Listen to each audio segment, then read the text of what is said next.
అవకాశం ఉండొచ్చు. అంటే జగన్ తీసి పడేయాల్సిన అవసరం లేదు, మళ్ళీ నెక్స్ట్ వరకు ఏమైతుందో చెప్పలేము. కానీ ఇప్పుడు మాత్రం ఏపీ ప్రజలు జగన్ పూర్తిగా తిరస్కరించారు.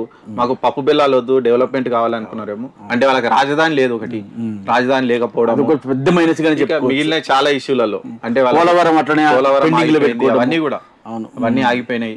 వాళ్ళు కేంద్రంతో కూడా మంచిగానే ఉన్నాడు, అయినప్పటికీ ఆ పనులు ఏం వైసీపీలో కాస్త లోకల్ క్యాడర్ కూడా కాస్త రౌడీజం చేయడం, ఎమ్మెల్యే స్థాయి నాయకుడు కొడాలి నాని కూడా 50,000 ఓట్లతో ఓడిపోయిండు. ఇవాళ ముఖ్యంగా కొడాలి నాని అంటే కొద్ది మంది అట్లాంటి నాయకులందరూ కూడా ఎవరైతే వ్యక్తిగత విమర్శలకు దిగి కాస్త ఇబ్బంది పెట్టారో రోజా ఓడిపోయింది. ఫైర్ బ్రాండ్ గా ఉన్న రోజా ఆమె కూడా ఓడిపోయింది. ఇంకొక చిలకలూరుపేట ఆమె మన చిలక మన రజనీ కూడా ఓటమి పాలు చెందింది. ఇట్లా ప్రముఖులు అనుకున్న వాళ్ళు ఎవరైతే మీడియాలో ఎప్పుడు మనకి మంత్రులుగా కనపడ్డవారో వాళ్ళందరూ ఇవాళ ఓటమికి పాల్గొనడం జరిగింది. ముఖ్యంగా మంత్రివర్గం టోటల్ గా మంత్రివర్గంతో పాటుగా స్పీకర్ కూడా ఓడిపోవడం జరిగింది. అందరూ ఓడిపోయారు ఆల్మోస్ట్. అంటే ఈ స్థాయి రిజల్ట్స్ జగన్ కూడా ఊహించున్నాడు. సరే టైట్ ఫైట్ వస్తుందేమో, కనీసం ఒక 50-60 సీట్లను వస్తాయని అనుకోవచ్చు. కానీ ఈ స్థాయిలో ఒక ప్రభంజనం ల్యాండ్ స్లైడ్ విక్టరీ అంటారు ఇష్టం, ఇదే ల్యాండ్ స్లైడ్ విక్టరీ. కానీ దానికి మెయిన్ కారణం నేనైతే పవన్ కళ్యాణ్ అనుకుంటా. 100% పవన్ కళ్యాణే కారణం. ఇంకొకటి టీడీపీ అంటే చంద్రబాబు నాయుడుకి నిజంగానే వాస్తు ప్రకారం ఆయన ఎప్పుడన్నా మళ్ళీ పోటీ చేసినా గానీ ఇంకెప్పుడు ఒంటరిగా పోటీ చేయొద్దు. అవును, ఖచ్చితంగా ఆయనకి ఒక పొత్తు అనేది ఉండాలి. పొత్తు లేకపోతే ఆయన చిత్తుగా ఓడిపోయే అవకాశం ఉంటుంది ఖచ్చితంగా. అంటే ఆ 2%, 3%, 10% ఏది ఆడైనా కానీ ఖచ్చితంగా ఆయన పొత్తు అనేది ఖచ్చితంగా అవసరం. లేదంటే ఇక ఆయన చంద్రబాబు నాయుడు ఓట్ షేర్ చూసాం కదా ఇందాకనే. చూడండి డిఎన్ఆర్ గారు, ఇక్కడ చూడండి ఒక 5% ఓట్ షేర్ డిఫరెన్స్.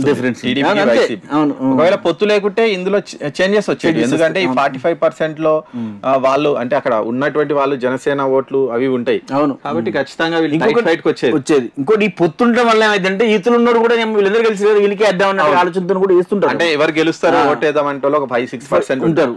వాళ్ళ ఓట్ షేర్ కూడా మారే అవకాశం ఉంటది నిజంగా. అంటే జనాలు కూడా మన ఒక ఉప్పెనలాకి వెళ్ళిర్రు. నైట్ 10-11 గంటల వరకు కూడా పోలింగ్ అయింది. లైన్ లో నిలబడే దీన్ని బట్టి చూస్తుంటే అంటే మొన్న అత్యధికంగా పోలింగ్ అయిన దాన్ని బట్టి చూస్తుంటే ప్రభుత్వం మీద వ్యతిరేకతతోనే అంతసేపు వెయిట్ చేసి మరి అంటే ఎలక్షన్ పండితులు వీళ్ళు చెప్తూ ఉంటారు ఎప్పుడైనా ఆ ఓట్ పర్సెంటేజ్ బీభత్సంగా పెరిగిందంటే అధికార పార్టీకి మైనస్ అవుతుంది, తగ్గితే అధికార పార్టీకి ప్లస్ అవుతుంది. ఇప్పుడు మనం చూసినాం నేషనల్ వైడ్ లో ఓట్ పర్సెంటేజ్ తగ్గినందుకు బీజేపీకి ప్లస్ అయింది. ఒకవేళ పెరిగి ఉంటే బీజేపీ కూడా ఇప్పుడు పెద్ద అంటే నిజంగా వాళ్ళు ఊహించినంత రిజల్ట్స్ రాలేదు.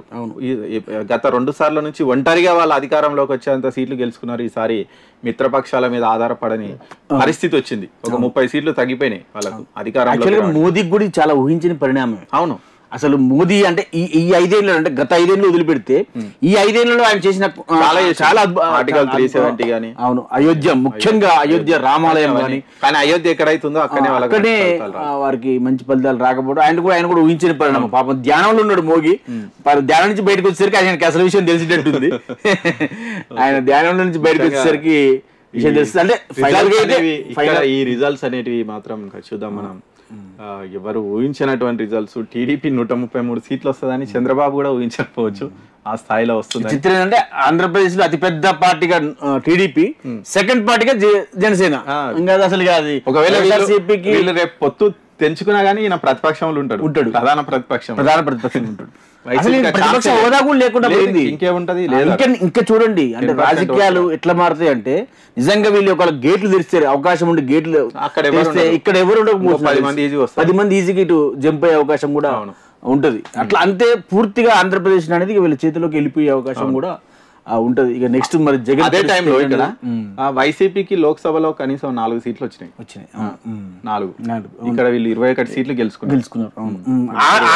అదే వేవ్ అనేది అట్లా వెళ్ళిపోయింది. అది ఒకప్పుడు రాజశేఖర రెడ్డి టైంలో 45కి ఎంపీ స్థానాలు ఉంటే 45 ఎట్లా గెలుచుకుంటూ పోయిందో అంటే ఉమ్మడి ఇక షర్మిల పార్టీ అసలు ఎక్కడ కనీసం ఆమె కూడా పోటీ చేసిన దగ్గర 3rd ప్లేస్ లో ఉంది. 1,00,000 ఓట్లు ఏం పడ్డాయి. అంటే పడ్డే ఆమెకి కానీ మునిగింది. యాక్చువల్గా అన్నం ఉండడానికి ప్రధాన కార్యక్రమాల్లో కూడా ఆమె షర్మిల ఈ బాబాయిని చంపిరని కాదు అని తల్లిని చెల్లిని కుటుంబ కలహాలు కూడా కాస్త ఇబ్బంది. జగన్ కి అవి కర్నూలు 1,00,000 కారణాలు అన్నట్టు ఇక జగన్ ఇద్దరు చెల్లెళ్ళు సేమ్ టైం తల్లి కూడా ఈసారి అంటే ఎవరికి చెప్పాలి అర్థం కాక అమెరికా వెళ్ళిపోయింది. అమెరికా వెళ్ళిపోయేసరికి అది కూడా కాస్త ఇబ్బంది. ఇంకోటి బాబాయ్ని చంపిన విషయం ఒకటి, ఇట్లా కొన్ని